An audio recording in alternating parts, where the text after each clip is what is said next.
коллектив, состав клиники Евромед. Не буду уже озвучивать. Можно было Да. не говорить, зачем? И мы вынуждены были уже, мы не знали, даже мы без понятия были, что есть такая частная клиника.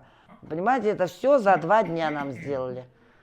Выражаем свою благодарность и признательность коллективу клиники Евромед. Я очень благодарна врачам, медсестрам, техническому и медицинскому персоналу. Agar shunaqa yoshi katta bemorlar bo'lsa, shunaqa operatsiya qilish muammolari tug'ilayotgan bo'lsa, murojaat qilinglar, albatta yordam beramiz. Operatsiyani ertasiga bemorni yurgizib palatasiga olib kirdik. Ko'p joylarda bemorni yoshi 80 dan, 85 dan yoki 90 dan baland bo'lsa, qaysidir mutaxassislar tomonidan chegaralash bo'lib qolyapti-da operatsiyalarga.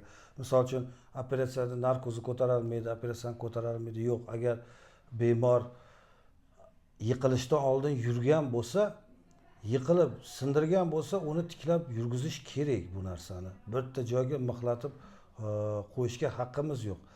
Sabab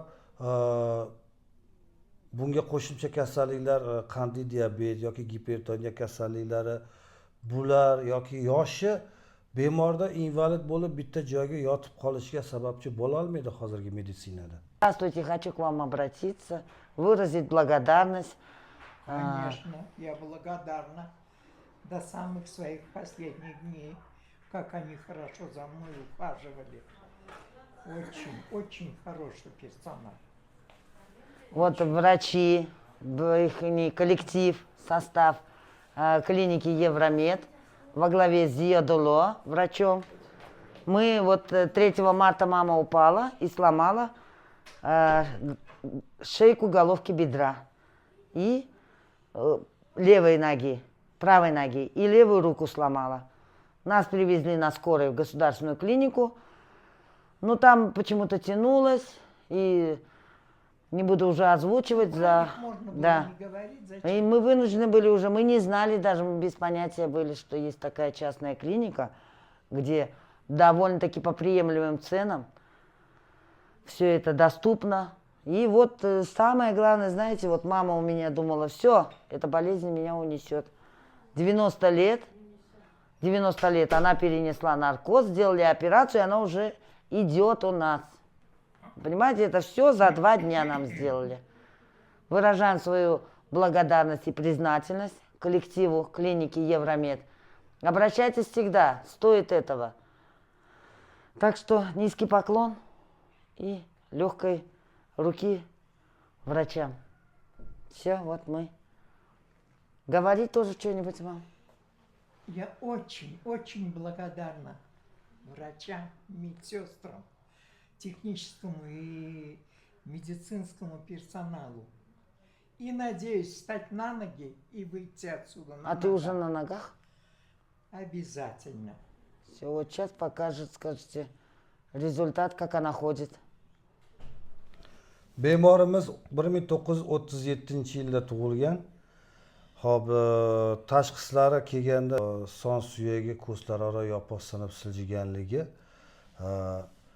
bemorda hamma tekshiruvlarni, ya'ni deploragrafiya, yuragini echo hamda uyqu arteriyalarini, BTSlarni ko'rib bo'lgandan keyin, mutaxassislar tomonidan ko'rilgandan keyin operatsiyaga qarshi ko'rsatma topilmagani uchun bemorda son suyagini gamma bioslar bilan osteosintez qilish operatsiyasini omadli o'tkazdik. Xudoga shukur, operatsiyani ertasiga bemorni yurgizib palatasiga olib kirdik. Ko'pchilik holatlarda hozir ko'p joylarda bemorni yoshi 80 dan, 85 dan yoki 90 dan baland bo'lsa, qaysidir mutaxassislar tomonidan chegaralash bo'lib qolyapti-da operatsiyalarga. Misol uchun operatsiyada narkozni ko'tarolmaydi, operatsiyani ko'tarolmaydi. Yo'q, agar bemor yiqilishdan oldin yurgan bo'lsa, yiqilib sindirgan bo'lsa, uni tiklab yurgizish kerak bu narsani. Bitta joyga mixlatib qo'yishga haqqimiz yo'q. Sabab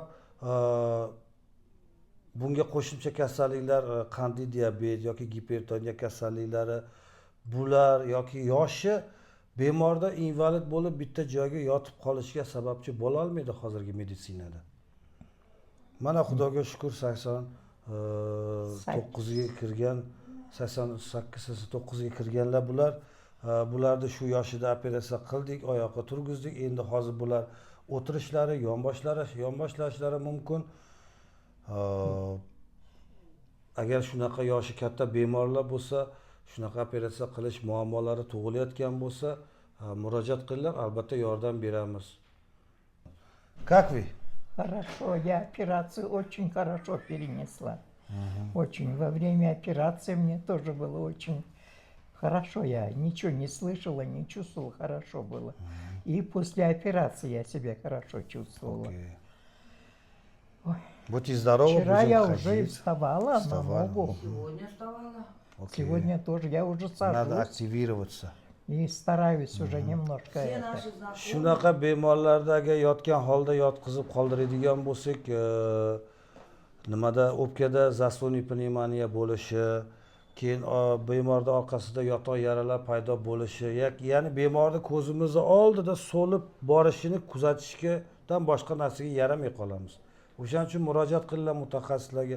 Mutaxassislar tomonidan tekshirilsin, ko'rilsin, operatsiya qilib, erta kunda oyoqqa turgizib, bemorni yonboshlatish, o'tirg'izish kerak.